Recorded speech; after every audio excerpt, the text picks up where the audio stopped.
आतापर्यंत धावसंख्या दाखल का तुम्ही मात्र 16 धावा. Good wicket.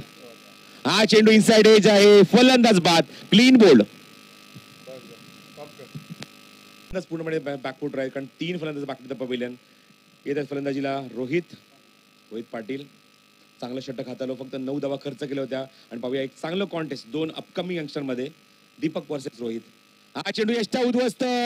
चुकीचा निर्णय. चुकीचा मात्र इथे मात्र तुम्हाला पाहायला मिळतंय की मात्र अंदाज घेऊ शकले नाही. चेंडू मात्र यष्टा उद्ध्वस्त करतोय. फलंदाज बाद. 100 रुपयाचं गोळी संघाच्या गोलंदाजाला पाहायचंय. 2 चेंडू 2 गडी बाद करतोय. Is on hat trick. आणि स्ट्रायकिंग येतात फलंदाज राजदीप. संघ थोडासा अडचणीत आहे. बॅकफुटर आहे. अजयला तेवढीच चांगली साथ देणं गरजेचं आहे. मैदानावर फलंदाज बाद आहेत. राज, रोहित, विशाल आणि राहुल. चेंडू हवेमध्ये. संधी आहे. पाहायचं तिथे फलंदाज बाद. हॅट्रिक पूर्ण करतोय स्पर्धेत. पहिल्या हॅट्रिकची नोंद करतोय दीपक.